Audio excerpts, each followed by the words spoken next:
بسم اللہ الرحمن الرحیم بسم اللہ الرحمن الرحیم الحمد للہ والصلاة علی اہلہا۔ عزیز طلبہ السلام علیکم ورحمۃ اللہ وبرکاتہ۔ شرح العلوم اول کتاب الصلاۃ درس نمبر 104 میں نماز میں قراءت کے وجوب پر گفتگو ہونے والی ہے۔ پہلی 2 رکعتوں میں اختیاری حالت میں قراءت کا حکم بیان ہوگا۔ مضطر اور مجبور شخص کی قراءت کا حکم ذکر کیا جائے گا۔ باقی رکعات کی قراءت کے بارے میں بھی ذکر ہوگا۔ تسبیحات 4 کی تعداد کے متعلق جو مختلف مقداریں روایات میں آئی ہیں ان پر بھی روشنی ڈالی جائے گی، اور متعلقہ فقہی آراء اور روایات کو بھی بیان کیا جائے گا۔ سب سے پہلے عبارت کو دیکھتے ہیں۔ فرمایا وَقِرَاءَةُ الْحَمْدِ وَسُورَةٍ كَامِلَةٍ فِي أَشْهَرِ الْقَوْلَيْنِ إِلَّا مَعَ الضَّرُورَةِ كَضِيقِ وَقْتٍ وَحَاجَةٍ يَضُرُّ فَوْتُهَا وَجَهَالَةٍ لَهَا مَعَ الْعَجْزِ عَنِ التَّعَلُّمِ فَتَسْقُطُ السُّورَةُ مِنْ غَيْرِ تَعْوِيضٍ عَنْهُ هَذَا فِي الرَّكْعَتَيْنِ الْأُولَيَيْنِ یا اولین سواء لم يكن غيرهما كالثنائیۃ ام کان كغيرهما۔ اور نماز کے واجبات میں سے ہے کہ اس میں سورۃ الحمد کی قراءت کی جائے، اس کی تلاوت کی جائے، اور ایک کامل سورت کی تلاوت کی جائے۔ فی اشہر القولین یعنی مشہور تر قول یہ ہے کہ پہلی 2 رکعتوں میں سے ہر ایک میں سورۃ الحمد کے ساتھ ایک کامل سورت کا پڑھنا بھی واجب ہے۔ الا مع الضرورت، مگر کوئی مجبوری ہو، کوئی اضطرار ہو، کوئی مشکل ہو تو پھر یہ جو کامل سورت ساتھ پڑھی جاتی ہے یہ ساقط ہو جائے گی، لیکن سورۃ الحمد تو ضروری ہے بہرحال۔ کضیق وقت، جیسا کہ وقت بہت تنگ ہو نماز کے لیے، اگر وہ ساتھ سورت بھی پڑھتا ہے تو وقت نکل جاتا ہے، اس لیے وہ سورت کے بغیر ہی کیا کرنا چاہتا ہے، نماز الحمد کے ساتھ پڑھ سکتا ہے۔ وحاجت یضر فوتها، یا ایسی اس کی کوئی ضرورت اور حاجت ہو کہ اگر وہ رہ جائے تو اس سے اس کا نقصان ہوتا ہے، ضرر ہوتا ہے۔ مثال کے طور پر ایک لمبے سفر پہ جا رہا ہے اور تھوڑی دیر کے لیے گاڑی رکتی ہے اور وہ اس کو نماز پڑھتا ہے، جیسے ٹرین کا سفر فرض کر سکتے ہیں۔ اگر وہ نماز میں کیا کرتا ہے، حمد کے ساتھ کامل سورتوں کو پڑھنا شروع کرتا ہے تو وہ ٹرین چلی جاتی ہے، تو یہ ایک لمبے سفر سے وہ رہ جاتا ہے، اور اس سفر کا رہ جانا اس کے لیے شدید نقصان اور مشکلات کا باعث بنتا ہے، تو اس صورت میں بھی فقط سورۃ الحمد پر وہ اکتفا کر سکتا ہے۔ وجہالۃ لہا مع العجز عن التعلم، یا ایک تیسری صورت ہو سکتی ہے کہ وہ سورہ حمد کے علاوہ کسی صورت کو نہیں جانتا، اور لہا یعنی سورت کاملہ کو وہ نہیں جانتا اور اس کو سیکھنے سے بھی عاجز ہے، تو بھی سورۃ الحمد کے ساتھ اس کی نماز کامل ہو جائے گی۔ فَتَسْقُطُ السُّورَةُ مِنْ غَيْرِ تَعْوِيضٍ عَنْهُ، تو مجبوری کی صورت میں دوسری صورت کا پڑھنا اس سے ساقط ہو جاتا ہے بغیر کسی عوض کے، چونکہ اگر سورۃ الحمد کو وہ نہ جانتا ہو تو اس کے بدلے میں پھر ذکر پاک کرنا پڑتا ہے، یہ مسئلہ بعد میں آنے والا ہے۔ لیکن اگر دوسری صورت کو وہ نہیں جانتا تو پھر اس کے بدلے میں کوئی ذکر یا تسبیح وغیرہ کرنے کی ضرورت نہیں ہوتی۔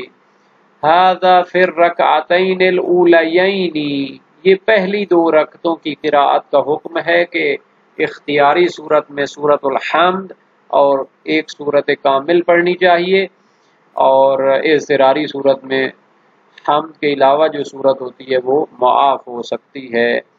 سواء لم یکن غیرہما کالثنائیۃ ام کان کغیرہا، چاہے وہ نماز ایسی ہو کہ اس میں اور رکھتے ہوں ہی نہیں بلکہ 2 رکھتی ہو کا ثنائیت ہے. اب 2 رکھتی نماز صبح ہوتی ہے تو اس میں مزید رکھتے ہوتی ہی نہیں ہے، تو ان کا یہی حکم ہے.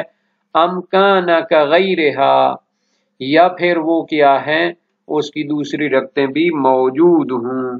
تو بہرحال پہلی 2 رکعتوں کا حکم یہی ہے کہ وہ کیا کرے گا، اس میں یہ قرات کرے گا سورۃ الحمد اور ایک کامل سورت کو پڑھے گا.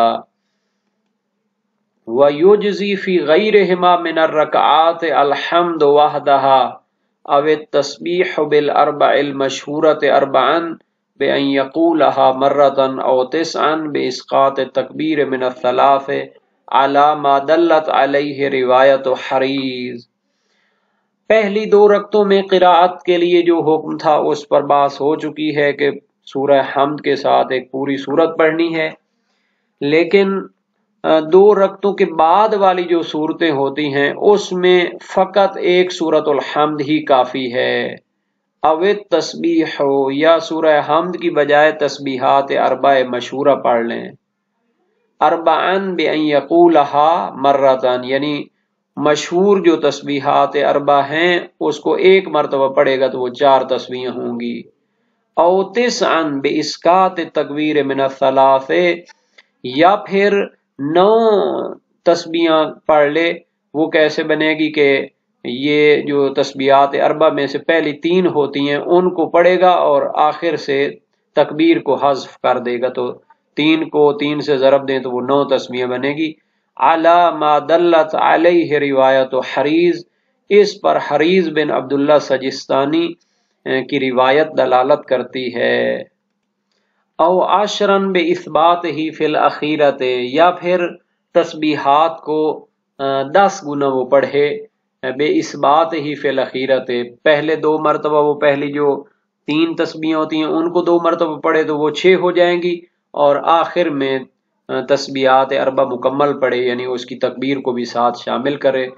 سبحان اللہ والحمد للہ ولا الہ الا اللہ واللہ اکبر، پہلی 2 میں فقط 3 پڑھے گا اور آخری میں اللہ اکبر اور تکبیر کو بھی شامل کرے گا تو وہ 10 ہو جائیں گی. او 12 بتقریر الاربع ثلاثا، یا 12 تسبیحیں پڑھے، یعنی تسبیحات 4 کو 3 مرتبہ تکرار کرے. 4 وہ تسبیحیں ہیں تو ان کو 3 سے ضرب دیں تو وہ 12 بن جاتی ہیں. واجہ الاجتزاء بالجمیع ورود النص صحیح بہا، ان تمام صورتوں میں جو تسبیحوں کی صورتیں ہیں ان کے کافی ہونے کی دلیل یہ ہے کہ ان کے بارے میں نص صحیح وارد ہے ہر ایک کے بارے میں، چاہے 4 تسبیحیں پڑھے یعنی تسبیحات 4 کو 1 مرتبہ پڑھے، یا 9 بار پڑھے پہلی 3 تسبیحوں کو 3 مرتبہ تکرار کرے، یا آخری میں تکبیر کو بھی شامل کرے، یا 12 تسبیحیں پڑھے یعنی تسبیحات 4 کو 3 مرتبہ تکرار کرے. چونکہ روایات صحیحہ اور نص صحیح اس کے بارے میں وارد ہے تو تمام یہ تسبیحیں جو ہے 4 ہوں 9 ہوں 10 ہوں 12 ہوں یہ کافی ہیں. ایک سوال پیدا ہوتا ہے کہ وہ جو 9 مرتبہ تسبیحات پڑھنی ہیں یعنی 3 تسبیحوں کو تکرار کرنا ہے 3 مرتبہ، تو اس میں تکبیر تو نہیں آ رہی. وَلَا يَقْدَحُ إِسْقَاطُ التَّكْبِيرِ فِي الثَّانِي، دوسری صورت میں جب 9 تسبیحیں پڑھتا ہے تو تکبیر ساکت ہو جاتی ہے اس میں، تو یہ مانع اور قادح نہیں ہے، یعنی اس سے مشکل پیدا نہیں ہوتی. لذالک، چونکہ نص سے صحیح جب وارد ہو چکی ہے اور معتبر فرمان مل چکا ہے تو وہ کافی ہوگی. جیسے دوسری تسبیحات کافی ہوتی ہیں، یہ 9 والی بھی تسبیح کافی ہوگی. وَلِقِيَامِ غَيْرِهِ مَقَامَهُ وَزِيَادَةً، نیز دوسری ایک عقلی دلیل بھی دیتے ہیں کہ اگر اس میں تکبیر کو ساکت کیا گیا ہے تو اس کی جگہ پر دوسری جو تسبیحات ہیں اس کی جگہ پر قائم ہو چکی ہیں. فقط تکبیر کے بدلے میں ایک چیز کا اضافہ نہیں ہوا بلکہ وہاں پر تو 6 چیزوں کا اضافہ ہو چکا ہے. وَزِيَادَةً واو زیرن معیت کے معنی میں ہوگی. تو یہ کیا ہے، دوسری جو تسبیحات ہیں وہ اس کی جگہ پر آ رہی ہیں اور خاصے اضافے کے ساتھ آ رہی ہیں. اگر تسبیحات 4 وہ ایک مرتبہ پڑھتے تو 4 تسبیح بن جاتی، لیکن اگر پہلی 3 تسبیحوں کو 3 مرتبہ پڑھتے ہیں تو وہ 9 کو پہنچ رہی ہیں، پہلی 3 اپنی جگہ اور آگے جو ہیں باقی وہ اس تکبیر کی جگہ پر بھی قائم ہوں گی اور اس پر اضافہ بھی ہیں۔ تو یہ تھا قراءت کے احکام، ان کی دلیلوں کے بارے میں مختصر سی بات کر لیتے ہیں۔ سورہ حمد کے واجب ہونے میں تمام علماء کا اتفاق ہے اور روایت نبوی موجود ہے، لا صلاۃ الا بفاتحۃ الکتاب، نماز فاتحہ کتاب کے بغیر نہیں ہوتی۔ مستدرک الوسائل باب اول ابواب قراءت میں یہ حدیث نقل کی ہے، اور صحیح محمد ابن مسلم کوفی جلیل القدر اصحاب اجماع میں سے ہیں، امام باقر علیہ السلام سے روایت کی، سألتہ عن الذی لا یقرأ بفاتحۃ الکتاب فی صلاتہ، میں نے اس شخص کے بارے میں پوچھا جو نماز میں فاتحۃ الکتاب نہیں پڑھتا، فرمایا لا صلاۃ الا ان یقرأ بہا فی جہر او اخفاء، کہ نماز بغیر فاتحہ کے نہیں ہوتی، چاہے اس کو جہرن پڑھے یا اخفاءً پڑھے۔ یہ روایت وسائل الشیعہ باب اول میں موجود ہے، ابواب القراءۃ فی الصلاۃ، اور اس طرح اور بھی روایات ہیں۔ پس سورۃ الحمد کا پڑھنا تو نماز میں واجب ہے، اس میں کوئی شک و شبہ نہیں ہے۔ وَسُورَةٍ کاملہ، یعنی سورہ حمد کے ساتھ کوئی دوسری مکمل سورت پڑھنا تو یہ مشہور تر قول ہے۔ صحیح منصور بن حازم کوفی امام صادق علیہ السلام سے، لا تقرأ فی المکتوبۃ باقل من سورۃ ولا باکثر، یعنی واجب نماز میں ایک سورت سے کم بھی نہ پڑھو اور اس سے زیادہ بھی نہ پڑھو، یہ باب نمبر 4 ابواب القراءت میں موجود ہے۔ صحیح معاویہ بن عمار ساباتی، قلت لابی عبداللہ علیہ السلام اقرأ بسم اللہ الرحمن الرحیم فی فاتحۃ الکتاب، قال علیہ السلام نعم، راوی نے امام سے عرض کی، امام صادق علیہ السلام سے، میں فاتحۃ الکتاب میں بسم اللہ الرحمن الرحیم پڑھوں؟ فرمایا جی بالکل پڑھنی پڑے گی۔ قلت فاذا قرأت فاتحۃ القرآن اقرأ بسم اللہ الرحمن الرحیم مع السورہ، میں نے عرض کی کہ جب سورہ فاتحہ پڑھ لوں تو اس کے بعد والی سورت کے ساتھ بھی بسم اللہ پڑھوں؟ تو فرمایا نعم۔ تو یہ حدیث باب نمبر 11 میں موجود ہے ابواب قراءت کے، اور اس طرح اور بھی روایات ہیں، تو یہ مشہور تر قول ہے جناب۔ اسی کی طرح اور بھی روایات ہیں اور یہ مشہور تر قول ہے، جبکہ ایک جماعت جن میں قدیمین یعنی اسکافی اور ابن جنید اسکافی اور ابن ابی عقیل عمانی ہیں، دیلمی اور محقق حلی معتبر میں اور علامہ حلی منتہی المطلب میں اور سید المدارک فرماتے ہیں کہ دوسری صورت واجب نہیں ہے، چونکہ صحیح علی بن رعاب کوفی ہے امام صادق علیہ السلام سے، میں نے سنا امام نے فرمایا ان فاتحۃ الکتاب تجوز وحدہا فی الفریضۃ، کہ فریضہ نماز میں صرف فاتحۃ الکتاب یعنی سورہ فاتحہ ہی کافی ہوتی ہے۔ یہ روایت باب نمبر 2 ابواب القراءت میں موجود ہے وسائل الشیعہ میں۔ اس سے حالت مرض و بیماری کو لیا جاتا ہے، یا جب عجلت اور جلدی ہو یا خوف اور اضطرار ہو اس کو لیا جاتا ہے، چونکہ صحیح عبداللہ بن سنان کوفی موجود ہے جو وزیر مشیر تھے، جلیل القدر شخصیت تھے امام صادق علیہ السلام سے، یجوز للمریض ان یقرأ فی الفریضۃ فاتحۃ الکتاب وحدہا ویجوز للصحیح فی قضاء صلاۃ التطوع باللیل والنہار، یعنی مریض کے لیے جائز ہے کہ وہ فریضہ نماز میں صرف فاتحۃ الکتاب پڑھے، اور جو صحیح شخص ہے صحیح و سالم ہے وہ نماز مستحب چاہے دن کی ہو یا رات کی ہو تو اس کی قضاء میں بھی صرف فاتحۃ الکتاب پر اکتفا کر سکتا ہے۔ یہ بھی باب نمبر 2 میں ہے وسائل الشیعہ میں ابواب قراءت میں، اور صحیح حلبی ہے امام صادق علیہ السلام سے، لا بأس بأن يقرأ الرجل في الفريضة بفاتحة الكتاب في الركعتين الأوليين إذا ما أعجلت به حاجة أو تخوف شيئا أو تخوف شيئا، حرج نہیں ہے کہ کوئی مرد فریضہ نماز میں کیا کہے پہلی 2 رکعتوں میں صرف سورہ فاتحہ پڑھے، یا اب اسے کوئی کام کی جلدی ہو یا کسی چیز سے خوف موجود ہو۔ اس میں جو درست یہ بھی باب 2 میں ہے ابواب القراءت کے۔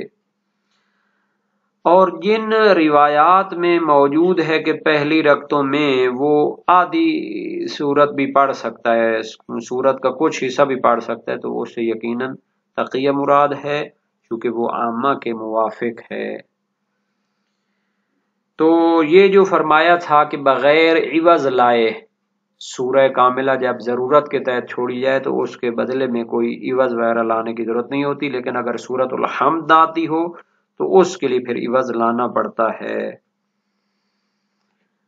اب یہ جو بعد والی احکام تھے بعد والی صورتوں کی قرات کے، تو اس کے بارے میں دیکھتے ہیں کہ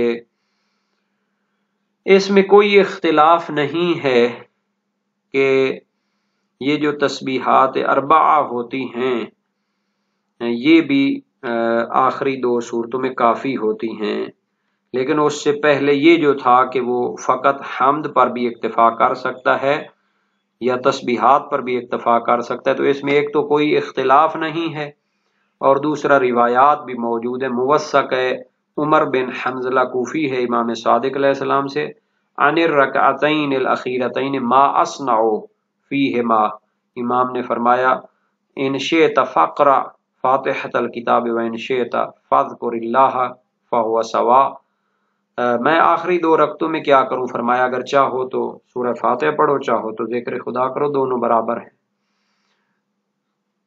راوی کا بیان ہے قلت فأی ذالک افضل، ان میں سے افضل کون سی چیز ہے؟ فرمایا ہما واللہ سواء ان شئت سبحت و ان شئت قرأت، یہ دونوں برابر ہیں خدا کی قسم، چاہو تو تسبیح کرو چاہو تو قراءت کرو۔ یہ روایت باب 42 ابواب القراءت میں موجود ہے۔ اور تسبیحات اربعہ جو مشہور تسبیحات اربعہ یہ کافی ہیں۔ صحیح زرارہ بن آیون کوفی جلیل القدر راوی ہیں، قلت لابی جعفر علیہ السلام، امام باقر علیہ السلام سے عرض کی ما یجزئ من القول فی الرکعتین الاخیرتین، آخری 2 رکعتوں میں کیا چیز کافی ہوتی ہے؟ فرمایا ان تقول سبحان اللہ والحمد للہ ولا الہ الا اللہ واللہ اکبر وتکبر وترکع، یعنی تسبیحات اربع پڑھو اور تکبیر کہہ کر رکوع کرو۔ یہ روایت باب 42 میں موجود ہے وسائل الشیعہ میں ابواب قراءت نماز میں۔ تو ایک مرتبہ جب پڑھے گا تسبیحات اربع کو تو یہ 4 شمار ہو جائیں گی۔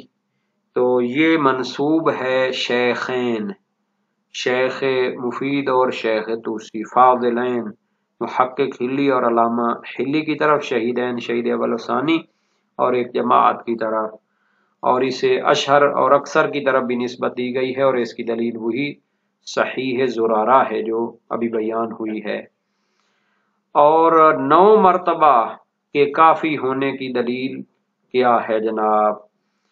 تو یہ زرارہ کی روایت ہے امام باقر علیہ السلام سے، اذا كنت اماما او وحدك فقل سبحان اللہ والحمد للہ ولا الہ الا اللہ 3 مرات تکملہ 9 تسبیحات ثم تکبر وترکع، کہ 3 مرتبہ کہو سبحان اللہ والحمد للہ ولا الہ الا اللہ، تو یہ 9 ہو جائیں گی تسبیحات، پھر تکبیر کہہ کر رکوع کرو۔ باب 51 میں موجود ہے یہ روایت۔ تو یہ من لا یحضرہ الفقیہ کی روایت ہے، اور شیخ صدوق اور ان کے والد بھی اس کے قائل تھے، ابن ابی عقیل عمانی بھی قائل تھے، اور ابو صلاح حلبی بھی قائل تھے۔ سرائر میں انہوں نے یہ روایت حریز بن عبداللہ سجستانی سے نقل کی ہے، یہ اس طرح شیخ صدوق نے فقیہ میں نقل کی ہے، لیکن اس میں تکملہ 9 تسبیحات نہیں ہے، اور او وحدہ کا بھی نہیں ہے، یعنی امام ہو یا فرادہ ہو یہ بھی اس میں نہیں، فقط امام کی بات ہے۔ اور ایک مرتبہ ابن ادریس ہلی نے سرائر میں اسے نقل کیا، ان کنت اماما فقل سبحان اللہ والحمد للہ ولا الہ الا اللہ واللہ اکبر 3 مرات ثم تکبر و ترکا باب 51 میں وسائل وشیہ میں ہے. تو اگر اس ناقل میں ہو تو یہ تو پھر 12 بنتی ہیں جناب، 3 مرتبہ تسبیحات اربع ہے. تو کسی یہ جو تکبیر والا اضافہ ہے جو سرائر میں منقول ہے، اس کو عکس کرنا ممکن نہیں ہے، چونکہ معتبر محقق حلی تذکرۃ الفقہاء اور منتہی المطلب علامہ حلی میں جو ہے وہ حریز کی طرف 9 والی جو تسبیح ہے وہ منقول ہے، منسوب ہے، اس میں تکبیر نہیں ہے. تو ابن ادریس بھی ان دونوں کے زمانے کے تھے، تو اس کا مطلب یہ ہے کہ انہوں نے بھی دقت سے اس کو نقل کیا ہے. اچھا، 10 مرتبہ کی جو ہے دلیل، پہلے تو یہ کیسے بنے گی، پہلی 3 تسبیحیں 3 مرتبہ 9 بن جائیں گی، اور آخر میں تکبیر کو اس کے ساتھ ثابت کریں گے تو 10 بن جائیں گی. تو یہ مبسوط شیخ طوسی، جمل سید مرتضیٰ اور غنیت النزو اور ہدایہ شیخ صدوق میں ہے، صحیح ہے حریز بن عبداللہ سجستانی جو فقیہ میں ہے، اس بنا پر کہ اس میں ثم تکبر و ترکع وہ تکبیر اسی میں شامل کر لیں، اس تعداد میں شامل کر لیں اور رکوع کر لیں، اور یہ تکبیر رکوع والی تکبیر کے علاوہ ہو. اور محقق انصاری روضۃ البہیہ یعنی شرح الامہ کے حاشیہ میں اور سید المدارک اور ایک جماعت کہتے ہیں کہ انہیں اس کی دلیل نہیں ملی.